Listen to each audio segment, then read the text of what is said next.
What's good, gente? What's good? Hey, I'm right here, back again, back at it, man. I wanted to talk about King Little G, also known as Alex Gonzalez, better known as King Little G. Just like I said, he's an American rapper of Mexican descent from South Los Angeles. He is best known for his 2014 single "Hopeless Boy." He released his albums King Enemy, AK-47 Boys, 90s Kid, and Paint the City Blue. I remember the AK-47 Boys and the AK-47 Boys and the Hopeless Boy. That was some good shit right there. Alex was born in Inglewood, California. I used to live in Inglewood, Barrio Lennox, right there behind LAX. So I know about Inglewood. Inglewood always up to no good. And I used to stay in the big SD. San Diego, baby, 619, Logan Heights. Shout out to OG Peanut, Gilbert, and Hollywood. And there's a lot of other gente, but shit. Anyways, this is about Little G, King Little G. So let's get back to that. Alex was born in Inglewood, where he was raised alone by his Mexican mother. The pain of not having his father around is one of the primary themes in his music. During his childhood, he became a gang member, a father, and dropped out of school. His rough upbringing inspired him to launch the Sucio movement. And from what I understand, he's doing pretty good. I mean, he's doing pretty good with his selling a lot of his Sucio gear and all that shit. I heard he has a Sucio stick out. He's backing a lot of. I guess he's doing a lot of the medical marijuana shit too. I would like to try one of them Sucio sticks, boy. Man, to get me one. But like I said, by his rough upbringing, it inspired him to launch a Sucio movement, which he explains is a positive movement to empower young people who came from a dirty environment and show that they can still accomplish great things, which is so true, man. It's all up to us what we decide to do in our lives and how we want to take it, how far we want to excel, how far we want to, it's all up to us, man. Us being born in the United States, we were lucky to be born here. So we were given the tools to succeed. A lot of us just, made them wrong choices or became a product of our environment, basically. And I definitely can relate, But anyways, Alex decided to build his career independently, despite receiving offers from major labels. So he had a lot of major labels trying to, get him in, pull him in. Which, fuck, man. Hey, he's very lyrical. He spits, man. King Little G, he can bring the heat, boy. I'll tell you that right now. That vato, he can spit some shit. But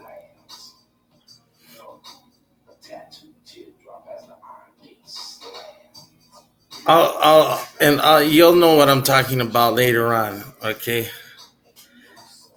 It says despite receiving offers from all major labels, he maintains control over his career so that he can focus on art and social awareness. Don't get don't get watered down by the need to maximize profit. Okay, so he maintains control over his career so that his focus on art and social awareness don't get watered down by the need to maximize profit.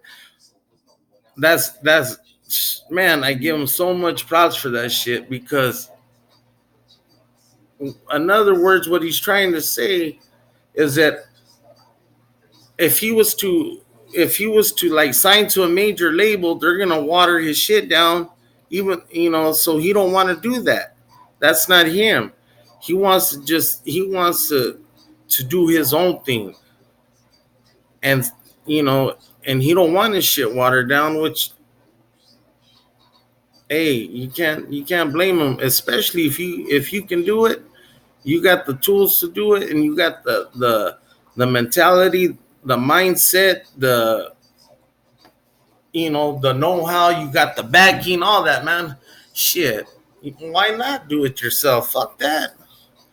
You know, um, Gonzalez claims that after rap, he would like to direct his own films. He already directs his own music videos, which are very popular and have over 200 million views on YouTube. He was influenced musically by the G funk flavor of the 90s West Coast rap about women, weed, and palm trees, especially that California hip hop staples Tupac. Hell yeah, shit. Snoop Dogg, Dr. Dre, and Easy E, among others, as well as the Mexican folk ballads called corridos music. Everybody knows King Little G loves corridos, man. That vato's all about, and he's going. I mean, he like if you notice a lot of his a lot of his videos, he'll have corridos like playing in the background and shit. I know Conejo made a corrido, and then I know Capone tried to make a corrido because monkey see, monkey do type shit. Um,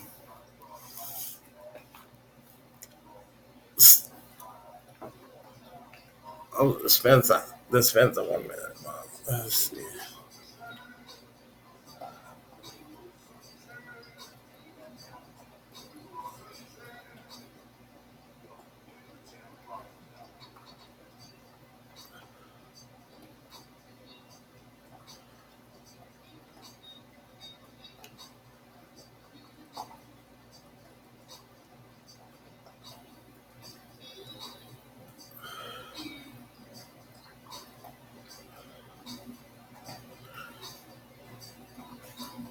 Okay, my bad, man. But yeah, sorry about that, man. My pops is over here texting me, so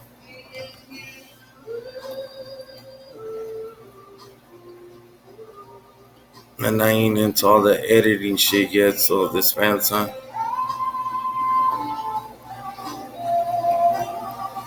when it comes to my feet, though, I gotta take the time, cause pops, pops raised me, man. Me and my little sister. But back to this. This is by LA Weekly, man. Los Angeles means a lot to King Little G, and vice versa.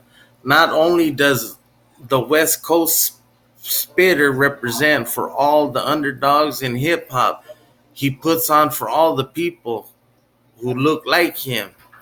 While it may seem like his largest demographic is the Mexican American community, specifically his pain and struggle is something that audiences from all over the world can relate to. Very true. That it doesn't matter where you come from, where there's good and bad everywhere. Everywhere. There's neighborhoods everywhere. So there's a lot of people who can relate. It don't necessarily has to be a Mexican community or an African community, or it just whatever, African American community, whatever you want. I mean, excuse me, gotta drink my sweater right here. This shit right here, the best for hangovers, man. Not that I'm hungover, but when we get mine in, it's almost 5 o'clock. Shit, almost beer 30. But so this shit always rehydrates, man. Some good shit right here.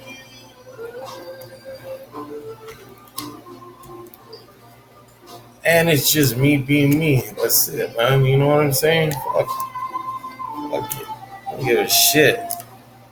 You know, you guys don't like my channel, you can change the motherfucker. You know what I'm saying? It's all good.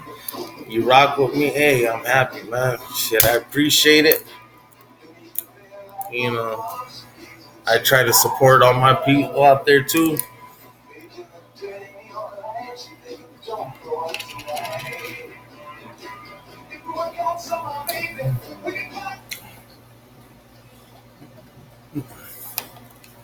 But like I said, a lot of people can relate to the struggle. His real name, like I said, Alex Gonzalez, talks about positivity for the people in the ghetto. It doesn't stop there. The 100% independent MC paves the way for all independent artists, painting the success story of someone who sets a goal and worked their ass off to obtain the goal.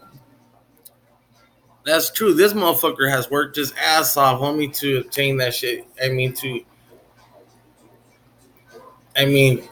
he's reached his goals, man. A lot of people have. A lot of people. A lot of these Chicano rap artists, I give them credit, man, because they have literally came from the bottom up.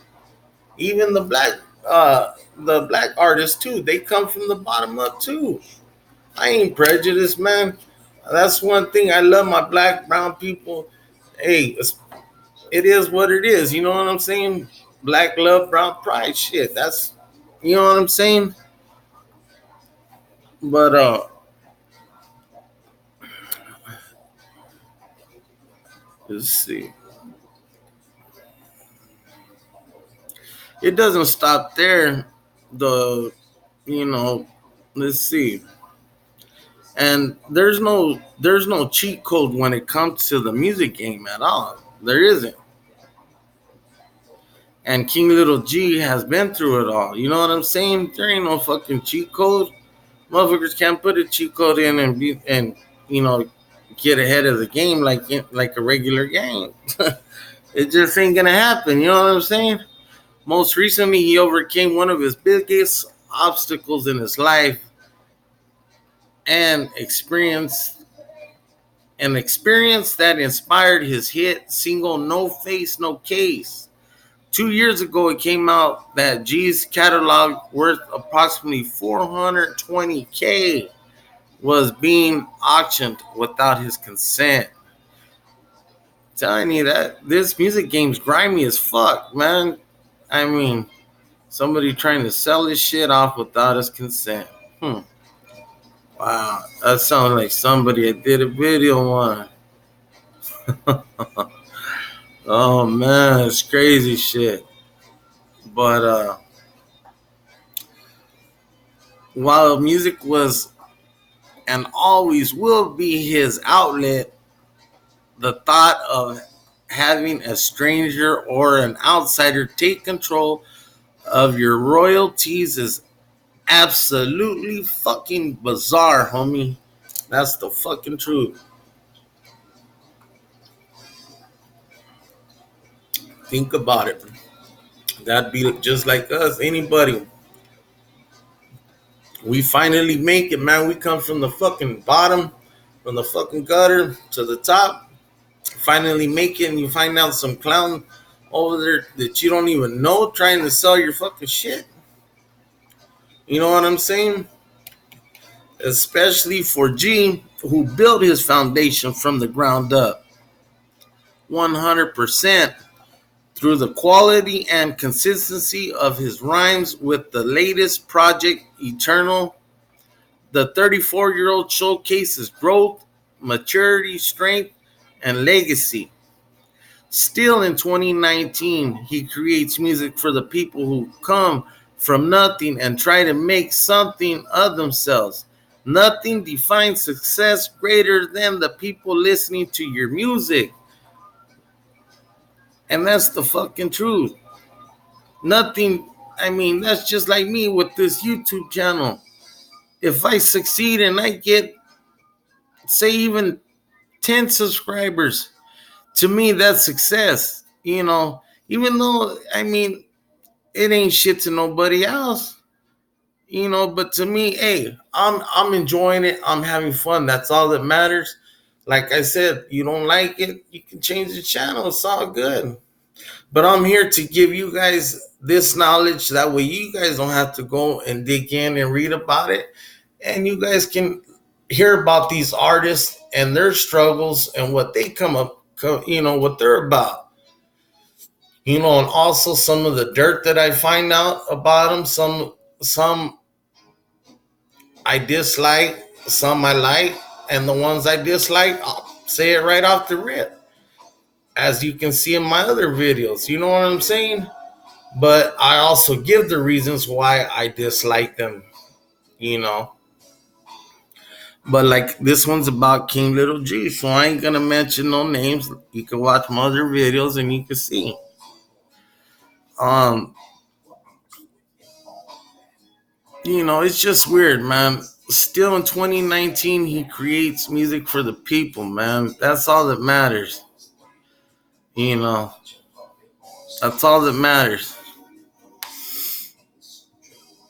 It's a thin line between love and hate.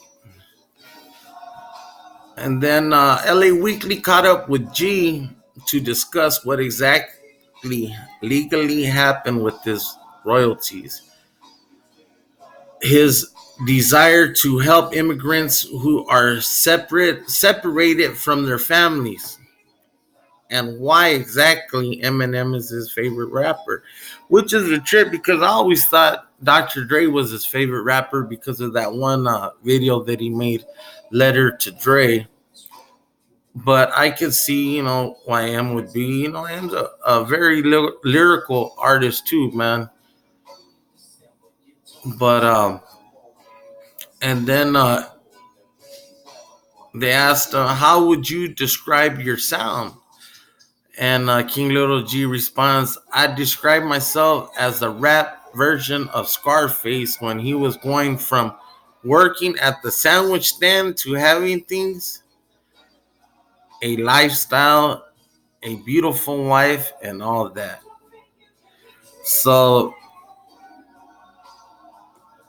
he compared himself to like the movie Scarface when the vato was working at the sandwich stand and he was like, fuck this, through his whatever that thing is that they wear, shit, I don't know.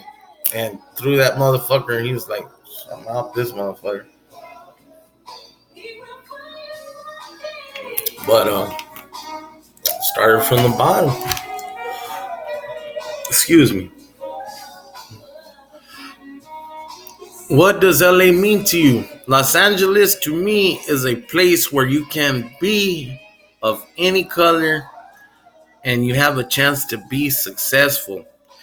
Okay, my take on that is I believe anywhere in the US you have a chance to be successful. But they're asking them about LA, so I understand that. But we all know anywhere in the United States we're all given that gift, and we all have a chance to become something if we put our minds and our hearts and everything we want into it, everything that we have into it. We can be whatever we want. I think we just cut ourselves short a lot of the times and we settle for less. Us as but a lot of us are dealt the wrong cards But that's where we got to overcome that feel sorry for me shit and put that shit behind us and move forward. And until we do that, we're always gonna, be in the struggle. And there's always gonna be the struggle. It don't matter. But that's just my take on it. But let's see. I feel I've been extremely blessed. Everybody's always showed me a lot of support. I don't feel I've had any disadvantages. Whenever you want to get a certain place, you have to work hard and not complain about it. That's where I had just said, regardless, you gotta just fucking put the shit behind you and step forward. You can't always dwell on the past. Like he said, he was raised by a Cefita, you know, and he didn't have his father there. So, but if you always use that as a crutch and didn't get past that shit, he wouldn't be where he's at today. So I give him a lot of credit, man, for that shit. And that's been my situation. So it's been great. I don't really have anything bad to say. I That's what he states. Okay, what exactly happened with your catalog worth being auctioned about your consent without your consent? Okay, so we're gonna go back to that part where they said his shit was auctioned off. I don't think that was the actual price, but I was going through a scamming type of situation where I was breaking off my old management. The second I sent him a letter saying he was fired, he went and randomly had the remasters to my music on something called Royalty Exchange without me being aware of it. Damn, that's fucked up. I already him had in court in litigations asking him to come. He was avoiding it and suddenly my music was up for purchase. I annulled everything. It never got sold to anybody because I stopped them. That's where he did the right thing. Right away, he stopped the shit. Of course, I had to wait for all the proceedings of the court, but eventually it got settled and everything went back to my name. I have all the rights to my music. Everything's good. So if you notice, I don't know if you guys noticed this. That's probably the reason why we haven't seen no new videos or nothing really drop from King Little G, because of that. He's been going through a lot of shit. It's crazy, man. Crazy, crazy, crazy shit. Okay, and then of course I had to wait for all the proceedings. Okay, what did I learn from the experience? Whenever you go into a business with anybody, there should be a clear understanding, because just a verbal agreement is not enough. Most of the time, we do that with our friends and people we're close to. We all make that mistake. I learned that lesson now. It's all about contracts, paperwork, and doing things legit. Damn, that's so true. I think everybody goes through that shit. Even if you're not a fucking, we all trust somebody, man. We all trust somebody with certain things, and we all fucking get screwed one time or another. But No Face, No Case has over 3.5 million views on YouTube in less than 2 months. God damn. Do you foresee it blowing up like this? They asked him shit. That's crazy. And I didn't expect anything. I'm the type of man who doesn't expect much, because you never know where the song's gonna go. That's why that saying is, you always expect the worst but hope for the best. You know what I'm saying? where that saying comes from. And the vato, he's right, man. But look at that shit blew up. It blew up. And sometimes the song you least like blows up the most. I didn't expect this. Damn, that's crazy. What were you going through? They asked him. I was going through a lot of trust issues where I felt I couldn't trust people. Naming it, no face, no case. Damn, that's crazy. So now all you guys know where the title of No Face, No Case came from. He was going through trust issues. That's why he named it No Face, No Case. It says right here, I was going through a lot of trust issues where I felt I couldn't trust people. So now you guys know where the title No Face, No Case came from. Excuse me. Excuse me. The rights to my music were going to be taken away from me. That's what it was. No face, no case. I had all the evidence to show. That's why my music.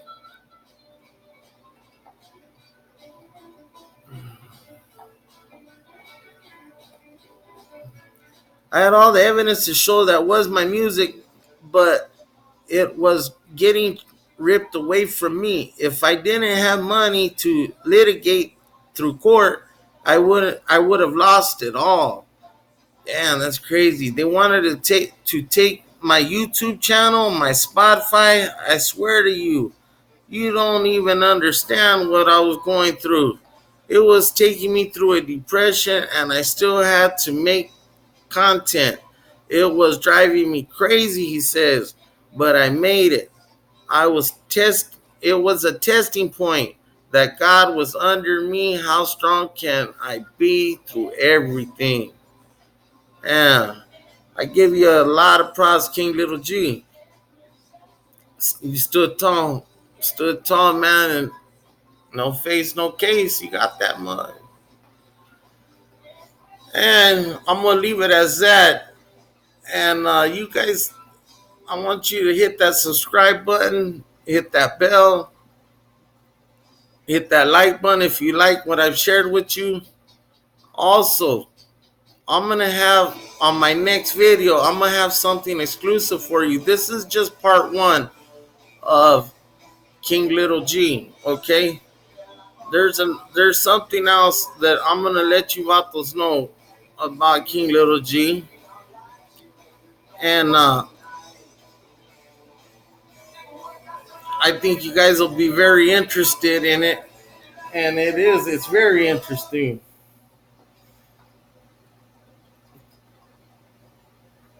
It's very interesting. King Little G is a very interesting person in itself. He, you know, he came like that's why I give him so much credit, so much props. He has stood tall through it all, and he still comes out. He still comes out swinging, man. You got to give him up the props, man. But that's pretty much it with King Little G. And like I said, hit that like, subscribe button, and hit that bell so you know the notifications. That way you know when I'm on. And gracias for your support, everything.